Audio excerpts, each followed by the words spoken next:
at Cleverman NYC. The link is up in my bio if you want to check out all the amazing products they have. Visit them online, becleverman.com.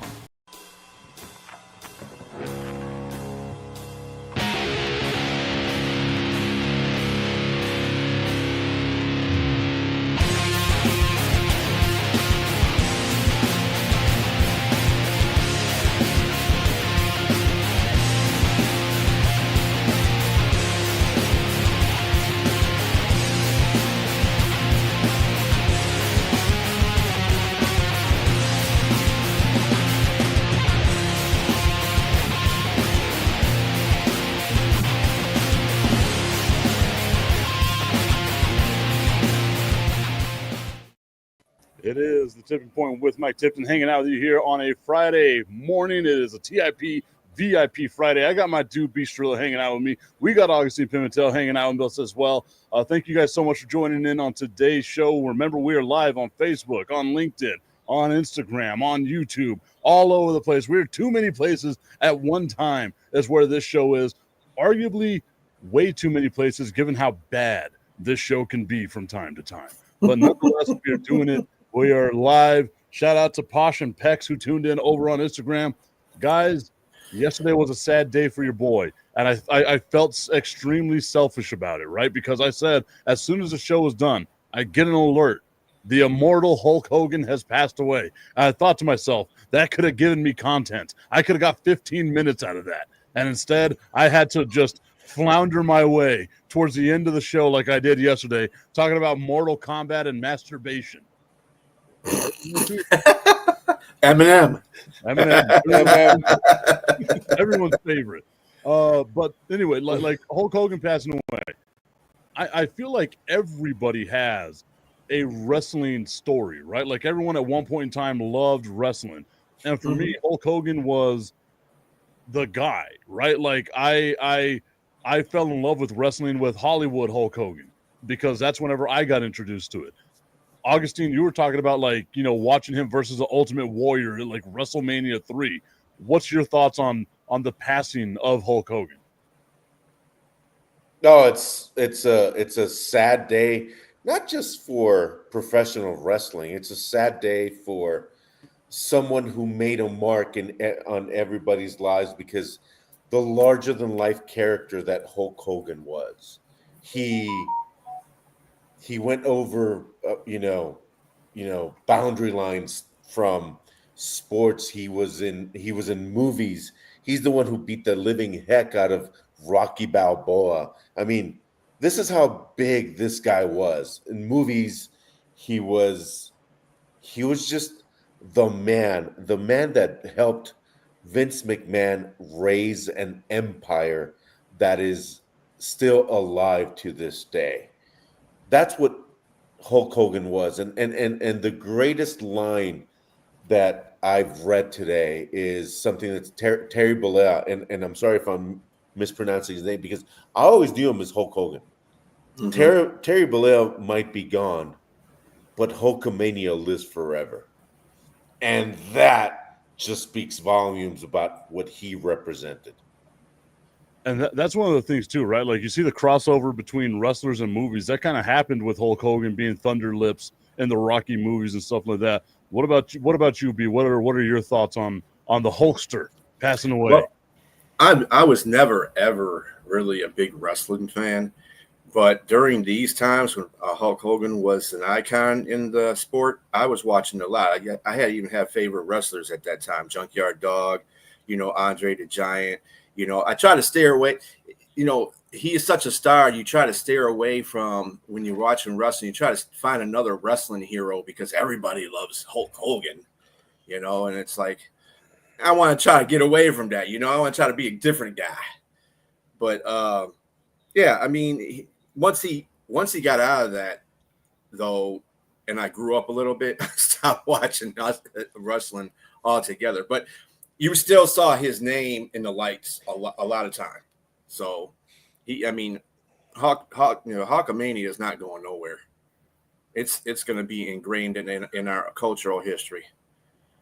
And I think that's the crazy part about it, right? Is like you look at what wrestling, sports entertainment, what it became, it's all because of like guys like Hulk Hogan, Ric Flair. I really say like those two guys. But when you look at the aspect of you had this larger than life superhero type guy, that's who Hulk Hogan was, right? Like even and Augustine, you mentioned it before the show like started, the amount of times wrestling tried to move away from Hulk Hogan, bringing in guys like the Ultimate Warrior, sending him off unceremoniously to WCW because you're too old to be one of our guys. And then he has that career resurgence in WCW, comes back in, I want to say 2002, and has that WrestleMania moment with The Rock, and it's supposed to be The Rock's moment of I'm the guy now, I'm passing of the torch, and the entire crowd was just on Hulk Hogan's side, wanting all the Hulk Hogan stuff, wanting the old Hulk Hogan, like he was still Hollywood Hulk Hogan at that time.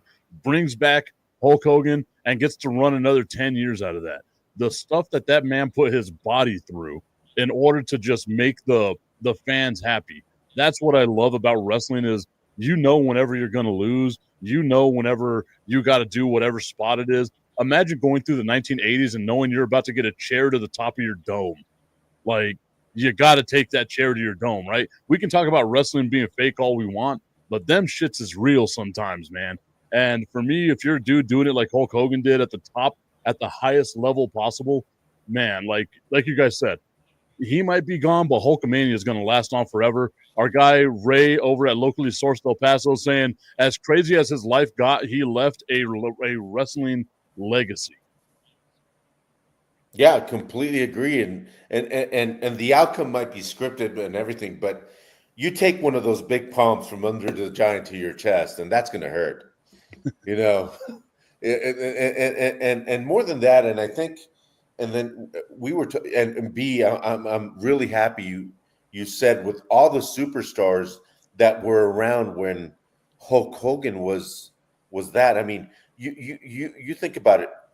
Hacksaw Jim Duggan, $1 Million Man, Ted DiBiase, and the list goes on and on. The Hart Foundation, and it goes on, and the names of that time frame were so huge, but it was all thanks, in part, by the Hulkster, by Andre the Giant. So the two pillars of wrestling, and now the final pillar is still there, which is Ric Flair. That just gave so much base to wrestling and so much. And Tipton, you said it, and the base was this larger than life character that could actually be confused with a superhero, and that I think was what really set off wrestling in the 80s. And you got to remember, we had, what was it called? Saturday Night Fight? No, Saturday Night Main Event. Saturday Night Main Event, which even I canceled stuff to go watch and see. Me, a non-wrestling fan, and now you see the truth of my wrestling, that it's my guilty pleasure to watch wrestling. And I just got to say, it's a sad day, not just for wrestling, but for sports in general, because icon passed away. Oh yeah, and you see the crossover all the time, man. Like especially in sports, like you'll see dudes flexing on the sidelines. They'll do the Hulk Hogan, hand to the ears, let me hear you cheer type thing. So like Hulk Hogan was, it wasn't just a wrestler. It was entertainment. It was sports. It was doing all that stuff. Like it's a sad day, but I can say this: how crazy is it that with the lifestyle Ric Flair has led, that he's the legend that's lived the longest? Like that man should be dead and should have died a million. He survived an effing plane crash, man. Like how is this man still around? He's the immortal one. Whenever we really think about this, yeah, that's all I get. I mean, with Hulk Hogan too. I mean, he was a great man as far as branding wrestling and branding himself. He had a few bumps in his road, though. Let's not forget. He was well. I mean, I guess some people can't say that this was a detriment to his character. Was the MAGA movement? He really was a Trump supporter, big time Trump supporter. Mm-hmm. And then, of course, the time when he used racially slurred stuff about black folks. Now, that wasn't cool. No. But at the same time, I mean, he apologized for it. I mean, you can only apologize so much for doing stuff like that, because once you said it, it's out there.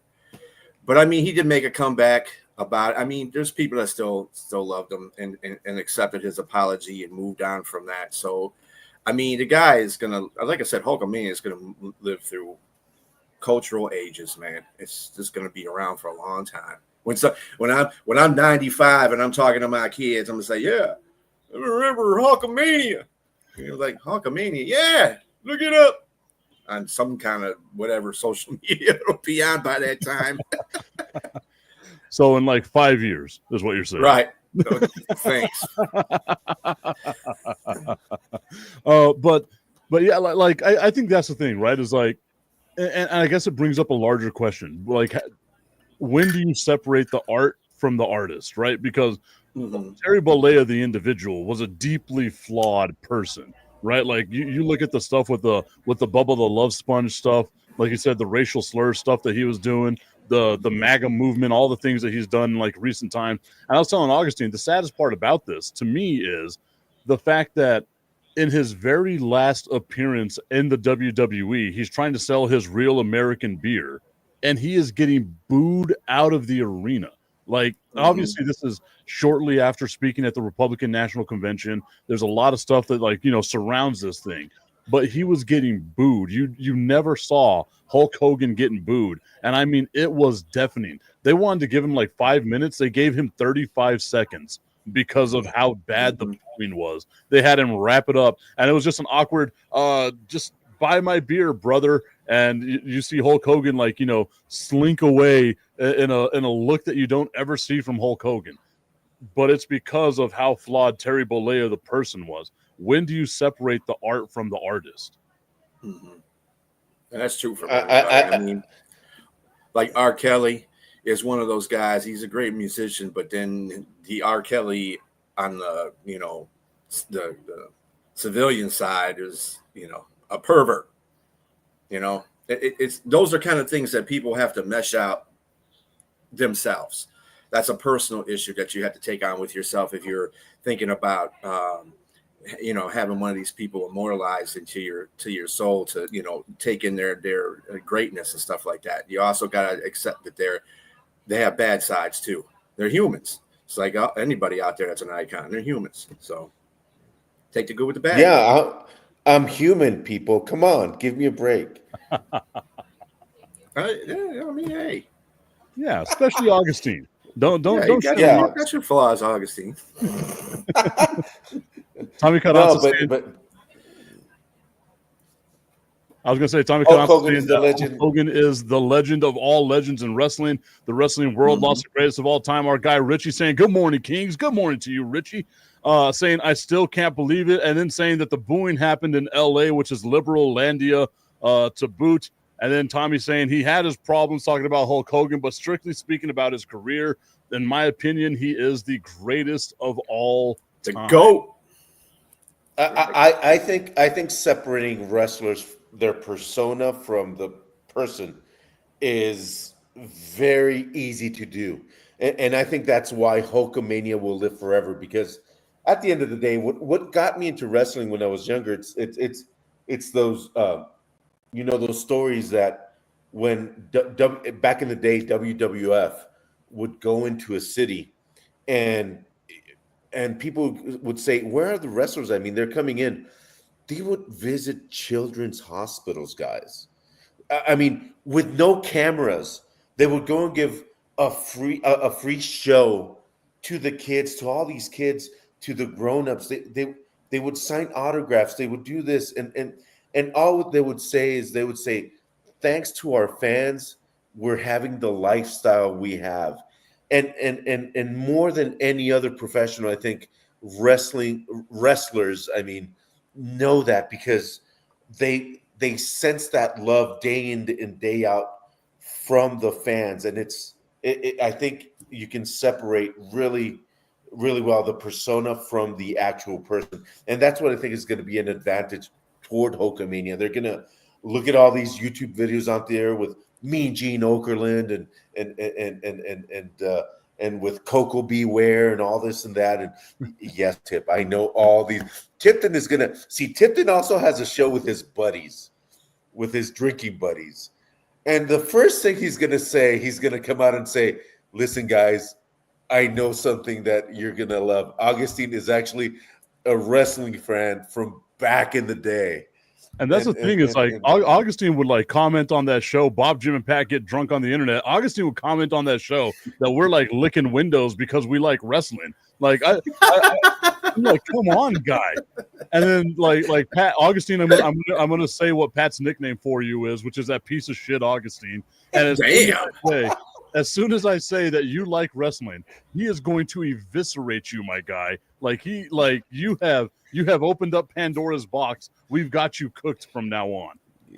Oh yeah, and I get that, but the thing is that wrestling is one of those things that even Strilla that didn't completely like wrestling, he knows who these people are because they're so embedded into the American way of life, American society, and what Hulk Hogan always said: do good, drink your juice or do your vitamins or whatever he said. I'm butchering it like crazy, but that's what you expect from your leaders. That's what you expect. You even had Ted DiBiase being the $1 million man. He was this person. Speaking of personas, he was this guy that he was a great guy. Everybody says he's a great guy, but his persona was not mean. It was just money, and that was his persona. For example, I forget Earthquake. You're still laughing at me. I know that face, Tipton. You're thinking, how does Augustine know all these wrestlers? Well, Earthquake, there's stories out there that he was the baddest heel ever, but he was the nicest guy ever. He was one of the first guys that go into children's hospitals and to old people's homes, where they were, and do a free show for them. Why can't other stars be just like that and appreciate where their money comes from? I think that's what I appreciate the most out of wrestling is like they still keep that going, right? Like you look at John Cena and he's done like what is it, over 1,000 Make-A-Wish things to like make those kids feel special, even for a small moment of time, right? Like they're giving their time, they're doing this and that. I don't say that other sports don't do it. I won't say that because you have seen NFL teams going into children's hospitals and doing stuff like that. But I want to say that it more than likely originated with wrestling, right? Like because that was the thing. Like I tell people this all the time, especially whenever I was a teacher and we were teaching marketing and stuff like that. The reason why the WWE became what the WWE became is because Vince McMahon said, we're not gonna offer wrestling to the parents. We're gonna sell the tickets to the kids. The kids are gonna annoy the parents so much that they're gonna buy the tickets, and the parents are gonna become fans as like supporting their kids. And that's exactly what happened with wrestling, right? Like you've got, again, generations of wrestling fans based off of Hulk Hogan and Vince McMahon changing what the game of wrestling is. Richie saying that his absolute unbiased Mount Rushmore would be Hulk Hogan, Stone Cold Steve Austin, The Rock, and John Cena. To me, that's so like, where do you got Ric Flair has to be on Mount Rushmore, man. That's Ric Flair. I get Cena, I get Austin, I get The Rock, but you got to find a place for Ric Flair. I just imagine that's Richie being a young guy. Because if I'm not mistaken, Richie's like 24 years old. And you got to say the following: President John Cena with his last movie. I got to start watching. President. Yeah, yep. What movie was that? Because I got to watch that now. Oh, damn. It's got Idris Elba in it too. Idris Elba. Exactly. What is he? The British Prime Minister. He's the Prime Minister. Yeah, of Britain. Yeah. I am like to change the subject a little bit. Like obviously the world lost a great person. I guess not person, but personality yesterday in Hulk Hogan. Like we said, everyone's hero is deeply flawed. You live like in Batman, right? You either die young and be the hero, or you live long enough to see yourself become a villain. That's exactly what's kind of happened with the Hulk Hogan thing. But I'm glad that all of us have been able to kind of separate the art from the artist to acknowledge what his impact on not just wrestling but like the world really was. And like, without Hulk Hogan doing what he does, Cena doesn't get the acting career. The Rock doesn't get the acting career. Like, it's Hulk Hogan really breaking those barriers to kind of allow that stuff. But guys, I've been, and like I'm not one of these people that watches a whole bunch of movies, as Augustine can tell you. Like, I don't watch a whole ton of movies. I have been counting down the days, and today is the day for Happy Gilmore 2. Now, I have zero expectations of this movie. I know it's going to suck, and I'm going to love every single damn second of how bad that movie sucks. Strilla, I saw you give a little bit of love to it. You've been looking forward to this movie as well. Mm-hmm. Yep, sure I have. And the first one was awesome, and then bringing a few characters back from the first one. I thought it was funny that Eminem is going to be the the annoying guy. That was hilarious. But you'll see how that works out in the movie. But yeah, I love the first one, man. Adam Sandler has some pretty good movies. I like most of them. A lot of people don't like Adam Sandler like that, but I think he's pretty funny in a lot of the movies he's in. There's a couple of movies I don't like particularly, but I think the thing that I'm looking forward to the most, and this will tell you like the type of movies that I watched as a young adult. I feel like Eminem is going to do exactly what he did like in The Wash. If you've ever seen The Wash with Snoop Dogg and Dr. Dre, it's going to be that type of character, and I am looking forward to that. Like, I want to see that. And also, one of my favorite basketball players, Boban Marjanovic, is going to be in this movie as well. And I can't wait to see. They have him as like Mr. Larson 2.0. I want to see him got a nail in his head and all this stuff too. Like, I am so excited about this. And who would have thought Boban Marjanovic would have had the acting career that he's had? He's been in John Wick movies. This is like his third Adam Sandler movie. Like, Boban out here cutting himself a really good career. Sorry, Augustine, I cut you off. No, you're fine. I was just going to say to be Strilla that I love Adam Sandler movies too, but he plays the same character in every movie. Yeah, he gets it's crazy stuff in there. Yeah, and the thing is, one of my favorite Adam Sandler movies is 50 First Dates, because that is just the basis of that movie is like every guy's dream come true, that a woman just forgets everything that happened yesterday, and so I mean, you get to start from scratch every single day, which is a dream come true. But young ladies out there, take note. Yeah, just forget the last yesterday and just start all over again. That's what you do. Like Ted Lasso, have a memory of a goldfish. That's right. And you'll get 50 first dates out of it. Everyone loves the first date. The first date's always the best. Yeah. Augustine hates. Well, I mean, yeah and no. It depends. It depends on how the relationship flourishes. If you remember the first date, but if it doesn't flourish, it's like, fuck that shit. We hate the first date. What is the ideal first date, Augustine? And don't say sex at the end. We already know that's what you want. Long walks on the beach. Don't do that. Oh, I could imagine that. Long walks in the desert here in El Paso. Long walks in white sands where the atom bomb was first tested. Yeah, the nuclear bomb test sites. That's where we're going. Yeah, that's perfect date. But what? No, just Whataburger. Hey, Whataburger's good, man. I was about to say, every Friday I know that you're going to have Whataburger with you every Friday. Like, it's one of the things I love about you. You're consistent. It's consistent. Yeah, exactly. I mean, I'm a consistent butt wipe, So I've got a bourbon in my coffee every day, and no one ever says anything about that. Well, that's because a lot of people don't know until you let them know that. Nobody knows it's in the cup, Yeah, they don't see me pouring the flask in. Right. They don't physically see you doing that. And I've got the Cuervo tequila with me all the time too. So that's the only way I can do the show, guys. I can't do this shit sober. Could you imagine? And I'm sober, but I'm filled on sugar. Yeah, sugar works too, I guess. Yeah. For some people. No, but the perfect first date would be, meeting up and just talking at a Starbucks. That would be the perfect first date. Just getting to know each other, getting to know the feelings, getting to know what she wants, what she likes. That would be the perfect first date. Well, Tommy obviously the first date you could have with Tommy is Whataburger, obviously, because we found another connection. There you go. See, it's about making connections. See? Me and Tommy are brothers, man. That's what you people don't know.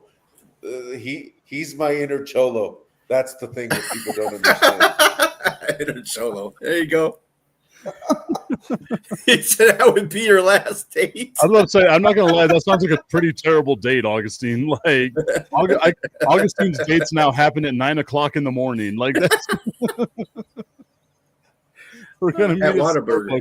I couldn't imagine the fact that you would go to Starbucks like late at night. Like I picture a date at night, man. I wasn't picturing a brunch date or anything like that. Now you could have been like at least mimosas or something like that. You're like, let's meet up at Starbucks and just talk as I gaze lovingly into your eyes. Like that's all I heard right there.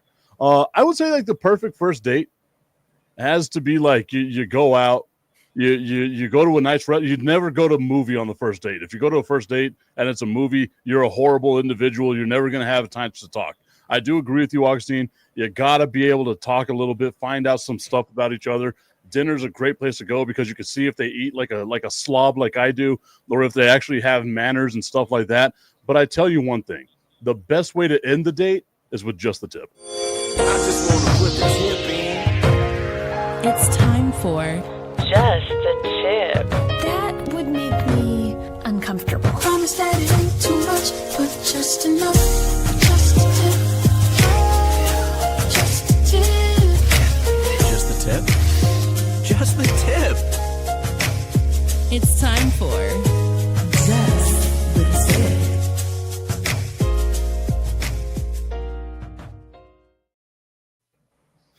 I'm going to hell for that transition.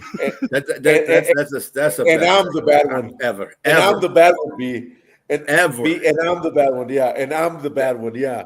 Oh, that was great. Just a Tip is brought to you by our friends over at www.myhappynuts.com. Whether it's the first date or whether it's the last date, make sure you're taking care of yourself from your pits to your tip. We got the whole body deodorant, the comfort cream, the anti-chafe stick. You are taking care of the bulber. You don't want to have the biggest bush like the Zohan. You'll want to make sure you're looking the best that you possibly can. www.myhappynuts.com. Use promo code Mike Tippin at checkout and save on all of your male grooming needs. Once again, that was arguably the worst transition, but god damn, it was a home run. That's right. That's an in the park home run. Ball just got outside of the outfielder's grasp there, and then he just ran around. There ain't no way I got the wheels for an inside the park home run. This one bounced off the top of the wall. That's what happened here. Like a basketball on top of the wall. That's exactly what happened. I maybe in my younger days I could have ran, but I've had 3 knee surgeries, 2 ankle surgeries. I can't run anymore. Come on now, man. I am getting up there in age.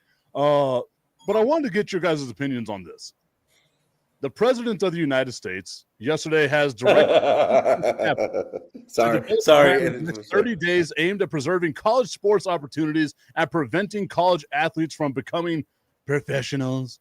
According to an executive order that he signed on Thursday, we all know that we gotta find a way to rein in NIL. But it feels like Congress came up with, we got to have this $20 million, I guess, payroll in college football. Like, that's got to be the salary cap, right? In college sports, is $20 million.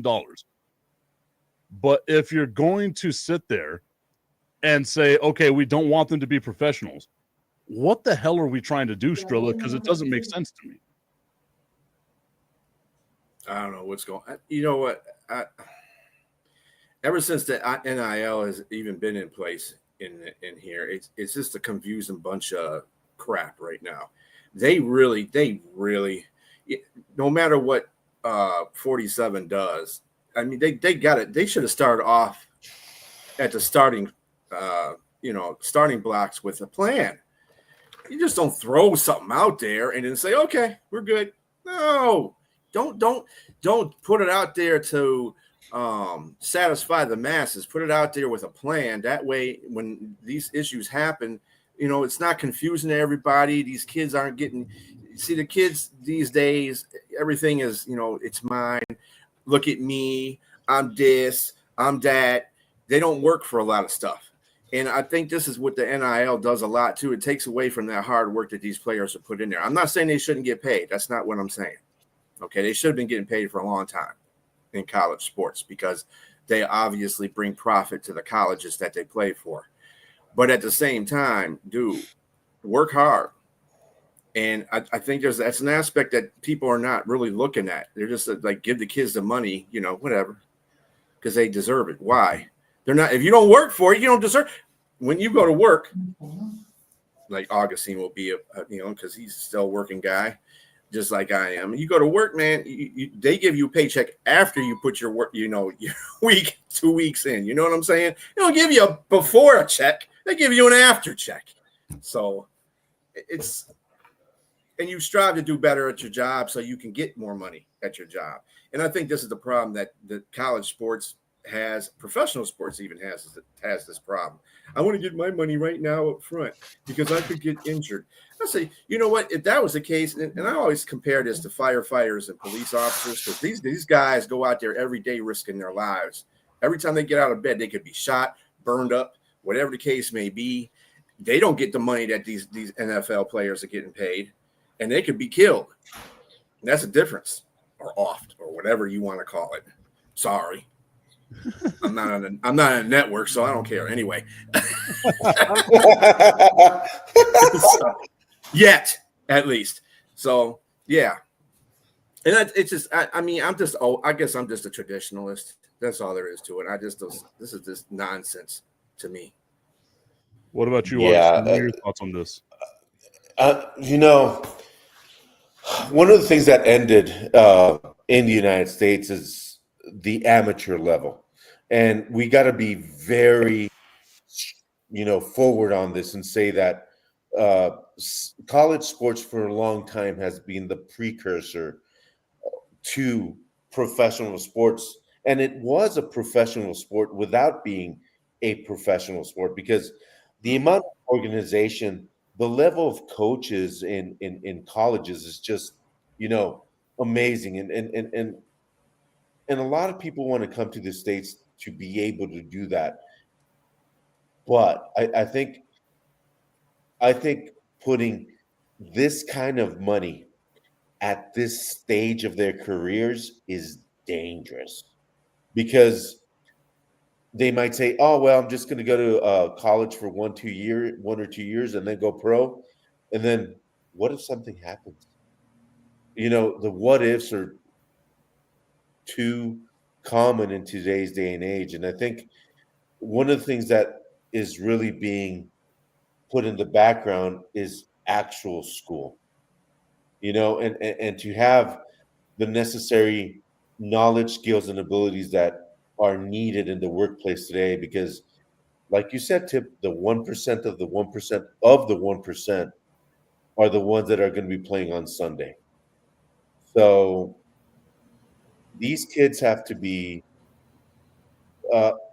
maybe not taught a lesson, but it's way too much money too early. And I think that has to be a little bit more controlled because if you're the quarterback of, LSU and you're making 4 million or whatever stupid quantity they're making, what motivation do you have to become pro?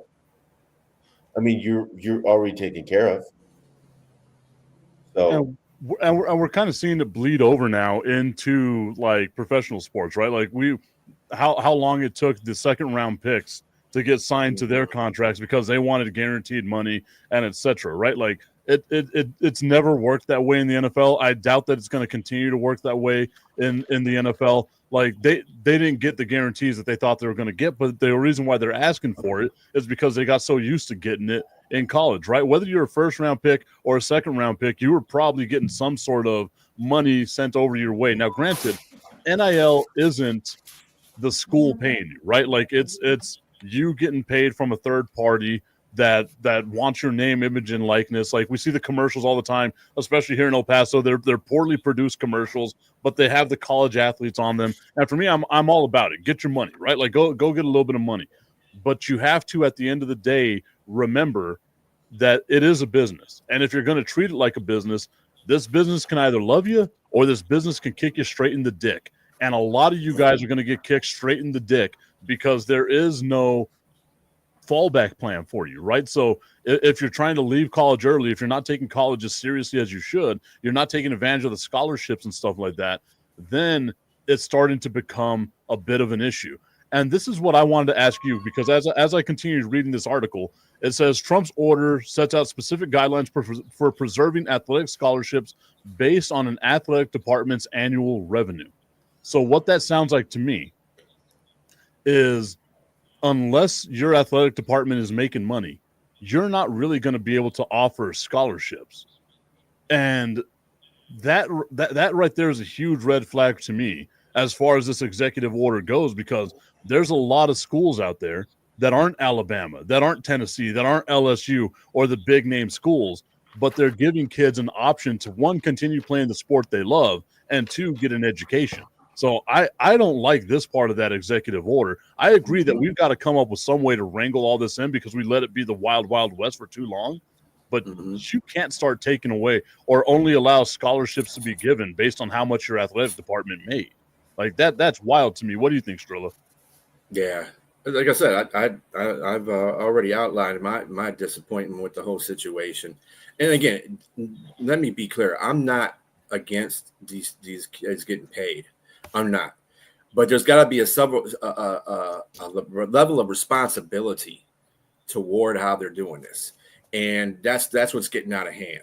You know, you already have this generation. I'm sorry, we have to keep bringing it on there. I'm Generation X person, so this stuff that I see is like somebody did not beat you as a child. That's what it is. Come from old school, you know how that is. Yeah, I mean. And then you're giving all this flux to the kids, and then they come into the NFL profession or any professional sports in general with that attitude. And then you understand why some people don't understand why these owners are acting the way that they're acting, because it's like, dude, who are you anyway? I mean, you just came into the NFL, and NFL is way different than the NCAA. Okay. So I don't want to hit, between college football and NFL, it's like this. So you get in the NFL, it's a whole new world. So there you go. Yeah, I mean, all I have to say is to our dear 47th and our dear NCAA and money in college sports, it's another end of an era when money came into college sports, because there's no real amateur sports anymore. Money's always been like let's not pretend money hasn't been in college sports. Like it's always been there. It was just under the table, not in front of us. And I think that that's kind of what it comes down to, right? Like, do you want your college deals to be out in front of you, or would you rather them be back under the table again? Because I feel like once you let it out of the box, it's like toothpaste, right? Once you squeeze it out, you can't put it back in the tube. And I feel like that's what we've done with college football. The NCAA, again, proved that they have zero power. They've got no balls in this situation at all whenever they went back with COVID. And we're like, look, conferences do whatever the conferences want to do. I feel like we are staring down the barrel right now of the end of the NCAA. We're we're going to wind up getting some other governing body in college sports. And I think it's going to probably be just dependent upon each sport, right? Like basketball is probably going to have their own governing body. Football is going to have their own governing body because those sports are so different, right? And we're watching right now the death of other sports. Like Augustine and I were talking about it, a week or so ago, where the University of Texas at El Paso is getting rid of their tennis program. I get it, the money-saving cost that you want to do here, but you're taking away education and the opportunities of education for some of these students, right? Because that's what they're here on a tennis scholarship. They want to go to school. You're not going to go pro in tennis if you're playing tennis in college because your opportunity passed you. You could have gone pro at like 14 years old in tennis, right? So you're trying to get like an educational thing. And I think what I'm seeing here is just now we're getting the lack of educational opportunities. And I feel like that's what's really got to get stopped is the lack of educational opportunities. But like Strilla said, there's not. I don't think there's a real fix for this right now. Like I can't come up with an idea that fixes college football right now because once they opened up Pandora's box, hell, everything was thrown up against the wall, and now we got to try to figure out a way to get it back in, and it's just not going to happen. I mean, they can fix it, but it's the point, will they? Or they just let it run rampant. You know what I'm saying? And let the kids run rampant. Let the kids be owning the colleges. That's basically what it's getting down to right now. So, I mean, yeah, they got it. They can do something about it. They should have had something in place. And Bistrilla, you're completely right. They can, they should, they don't want to. That's the key right there. And the key to all this, to actually putting control in college sports, not just football, basketball, track and field and all that, but is to give within the NCAA, give power to committees that control all these sports, and to put people that want the best for collegiate athletes and put the word that matters most right there, collegiate, and tell them, hey guys, we're sorry, but you're going to have to actually go to class. Hey guys, sorry, you're actually going to have to get at least a B to be able to play. Hey guys, there are certain rules you have to follow because we are Alabama, we are Miami, we are whoever. You represent a school, you represent a way of life that somebody else would absolutely kill to be in your position. You have greater responsibility. So does the NCAA to set forth roles, rules, and regulations that cover each and every single sport in a way that benefits all the stakeholders. And the stakeholders here are not the fans. The fans don't matter. What really matters is the student athlete getting the best that they can out of their college experience. That should be the main point of any kind of collegiate athletic program. So the way I'm listening to it right now, like, should there be a limit, right? Like we have the one and done in college basketball. Should there be a limit where you can't go to professional sports until you graduate? Well, yeah, I think that should be for every sport, to tell you the truth. Well, 4 years at the minimum. Here's the thing, B. Once you're 18, you're a grown-up, and you can do whatever you want. So, within whatever rules are statutated, yes. Yeah. So, should professional sports say, just like any other job, we need your paper saying you graduated? What does that little paper say? That you're going to be able to do things, that you're going to be able to commit to something, that, that would be a great idea, by the way, because that would set a precedent. The problem with this whole situation, too, is talent factor. You can have a quarterback out there that is a Lamar Jackson type person, and he fails miserably at college, but you know how college sweeps them grades under the carpet. You're the greatest athlete in their college history or whatever, and you're bringing in the fans to the stands, and you're getting that NIL money. The NFL sees you and is like, dang, this guy is awesome. He'd be great for the NFL. If you had a grade point average thing where you said, well, you have to have this grade point to be in the NFL, that would never happen because you're taking away money from the NFL that way. When you have a extraordinary athlete over here that can be in the NFL that can generate more revenue for whatever city and the NFL in general that he goes to, then does grades really make a difference at that point? And this is the problem. Greed is real. It happens every day, and this is the reason why our human structure in America is messed up. Okay, because we believe money over anything else, money over education, money over health, money over anything. They don't care. This country is run by the almighty dollar. It's not run by humans.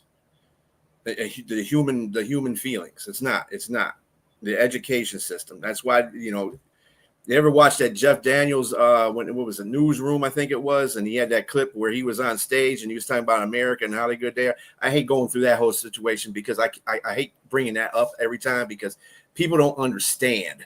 That is what people.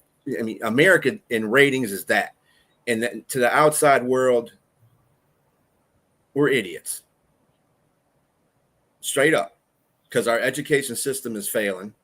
We have a president who doesn't believe in the education system because he's not mentally capacitated. Obviously, he has no education value to himself. So, I mean, and this is the guy who's going to shut down all the Department of Education.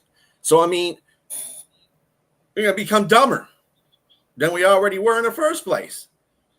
So, I mean, I can't do like that. I'm at that limit. Yeah. I'm done. I mean, all of us. I mean, all of us here are basically mostly old heads here. Okay, with the exception of Tip. Tip's probably the youngest of us. I don't know. I'm 41 years old. See, well, he still got a little bit of that Gen X left over there, but yeah, I mean, it's just disgusting what this is becoming, and I hope that this generation doesn't last for a long time. I mean, as far as how people act and react, I hope it's like, because we always see these generations skip where we have a bad generation and the next generation comes in there. It's kind of like politics. You have the Democrats and the Republicans cleaning each other's crap up. So it's the same thing here. You got generations that flip. So hopefully the next generation that comes from this, they'll be hardworking. They'll understand the value of money. They'll understand the value of other human beings in a social environment. That way, things will be back to normal. But right now, Hey, Bistrilla, I got a question for you. So how quick would Married with Children be canceled if it was on today? Oh shit! Oh my! It wouldn't even be on. They wouldn't even got past the first showing. I mean, I don't know, man. Like, I don't know if you guys saw South Park the other day, but man, they if South Park can still survive in this world, Married with Children will be just fine, man. I feel like that. Well, other thing is that too, Married with Children was a syndicate sitcom, so it was on everybody's TV. It wasn't on a Netflix or something like that. So, South Park can continue like that because they find a streaming service. They go beyond a streaming service accepts that. You don't have to watch it if you think it's offensive. Your current generation. So, wait, you mean I have a choice in what I can watch? I don't have to just watch it? Yeah. What? Oh that my God. That is mind blowing. What? Who could have thought of that? It's as simple as just changing the channel? No. What a novel concept. It's like if somebody insults you on social media, you don't have to go cry. You can just go on Facebook and just let all your feelings go. There you go. Then turn off social media, yeah, or cry about it on social media, whatever. For me, my favorite thing has been the mute button on Facebook. I think I've muted so many accounts. That's the best invention Mark Zuckerberg ever came up with. Was y'all just mute. I don't have to hear a damn thing you're saying. Well, allow me to be in my echo chamber of consciousness. Like that's where I want to be, right? I wanted to ask you all about this because I saw it yesterday. Because as we know, like the NCAA, it's not an easy fix. It's not a quick fix, and it's more than likely not gonna get fixed, at least not in any time soon. And I feel like that's exactly how it is with the Pittsburgh Steelers. Aaron Rodgers' first pass. Aaron Rodgers' first pass yesterday gets intercepted. I cannot think of a better way, for me at least, for Aaron Rodgers to have started his career with the Pittsburgh Steelers, getting intercepted here. Obviously, he goes and he says all the stuff that he's going to say, I'm going to throw interceptions, but I'm also going to throw touchdowns. Probably not. I mean, he will, but it's not going to be touchdowns of value. I am here. I'm sad that Hard Knocks is with Buffalo. I want Hard Knocks to be in Pittsburgh following this debacle that Aaron Rodgers is going to be. Augustine, what were your thoughts on this? I was just laughing and laughing and laughing. Honestly, I hate Rodgers so much.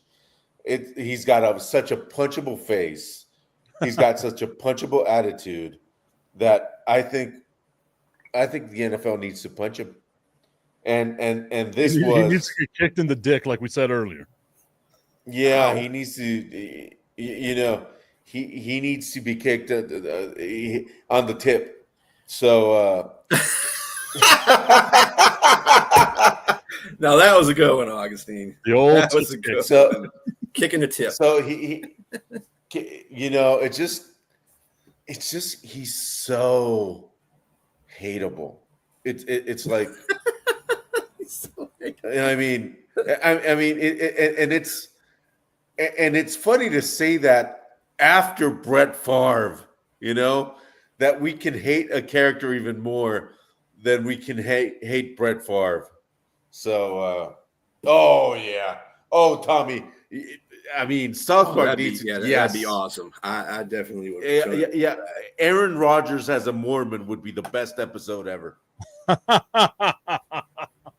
Just his normality would be that best episode. You don't even have to change him to anything else. Oh man, he's got so many segues in his life you could put on there. So, and you know what? And let me tell you something. I think you said this the other day too, Tip, about training camp. A lot of people take, and I've never seen this until like the last few years, where people take a hiatus and they say, "Oh, they take an interest into these training camps like it's detrimental." Oh my God, this rookie dropped the pass, he's gonna suck, dude. It's training fucking camp. That's called practice. This is what they do. If quarterbacks go out there and throw 5 interceptions, it's not because they want to throw 5 interceptions. They're trying to get comfortable where they can place the ball with their receivers. This is what I've been trying to explain to everybody all the time. Oh, but he did this and he did this in training camp. I don't care what you do in training camp. Come season week 1. That's when I want to see you do something. I don't care about preseason either, because half the starters aren't going to start. Most of the starters aren't going to start. So we're going to see, the rookies and the free agent pickups and whoever needs to get themselves together. And it doesn't make a difference to me. Training camp is training camp. Throw 50 interceptions. I don't care. As long as you don't do that in week 1 in the season, I'm straight. I mean, I wanted to throw as many interceptions as possible. Like it's Aaron again. Like it's Aaron Rodgers, and I want to go do ayahuasca with him one day. But throw as much interceptions as you need, my guy. Like you said, it's training camp. Don't get too high. Don't get too low. The same thing with NBA Summer League, right? Like Sonia shared in our group chat the other day, or I think it was last night. The Hornets won the Summer League championship. Congratulations, you're the best. You're the best just right out of college basketball team there is. Like I put no stock in it. I love watching it. Don't get me wrong, but I know that at least all the times I've seen it, whenever you win Summer League, you're gonna have a pretty bad regular season. I've seen that way too many times, especially the San Antonio Spurs. The year that they won the Summer League, they also got the number 1 overall pick in Victor Wembanyama. Like that's what got them to be able to draft Victor Wembanyama, was how bad they were that season. So training camp to me means nothing. It's just hilarious watching Aaron Rodgers because you know everything surrounding him is going to be so blown out of proportion. So the Cowboys think the playoffs is preseason as well. That's the thing. Is that training camp for the Cowboys? Why do you do Just this getting all ready the for time? the next season. Why do you do this all the time? You know, Leave the Cowboys alone, man. We're Listen, about your Patriots. we went the entire show without mentioning them. And then we bring them up with 3 minutes left. 3 minutes left. That was that guy. I just want to say, well, mirror on it, so I can just. Training camp doesn't matter. So so the Cowboys think the playoffs is training camp. Good to know. Well, it's just like preseason And knowing games. is half the battle. When they counted for something, well, they didn't count for anything, but everybody was lauding the Lions when they won. They were 4-0 in 2008, I think it was. They were 4-0 in preseason. What happened? They went 0-16. So I mean, it don't make a difference. It doesn't make a difference. I think the same thing happened with the Cleveland Browns. I think they went 4-0 that season, and they went 0-16. That's wild. I love that. I love anomalies like that. I know earlier this week I said the Cowboys were going to go 17-0. I firmly do not believe the Cowboys are going to go 17-0. I think they're going to get anywhere between 10 to 12 wins, just depending on what division. They are. But I'm here to say that they are going to win the division. I like that. I like that you got faith in them. I've got zero faith. I don't know why you're looking like that, Augustine, because Philadelphia and Washington, I think, are going to take a step back this year. And Washington's already having trouble. Philadelphia's age is better than the Cowboys right now. So I don't know about age is better. We'll find out. We will find out week 1 on Thursday. That's for sure. The Philadelphia Eagles are going to age like a loaf of bread. Their defensive and the line Cowboys are aging, and the Cowboys are aging like milk. So there you go. I mean, they got a pretty good mix of rookies on there too, though. So I'm not happy about. The one thing real quick I want to say is Miles Sanders. Shut up. Talk about Saquon Barkley. You did nothing because he had an offensive line. Dude, you had the same offensive line. You didn't do shit. So shut up. Hey, I just got to say one thing before. I know it's almost we're going to say goodbye, but here's the thing. I just got 2 words for all Cowboy fans. Brian Schottenheimer. Oh, I thought it was going to be something worse. Or like Sonia said, shopping center. I still can't believe that's the Dallas Cowboy head coach right now. It's got me so dejected, man. I'm so dejected by this. But you know what? I have the weekend to drink my sorrows away. I'll be watching training camp and doing all that stuff, getting myself hyped up for a 17-0, baby, because that's what we're going to do this year. Dallas Cowboys 17-0, winning the Super Bowl. We're going to win 10 Super Bowls in a row. That's the way that we do it. Guys, thank you so much for being a part of today's show. I hope you guys have a great weekend. We will see you all on Monday. I hate that I love it.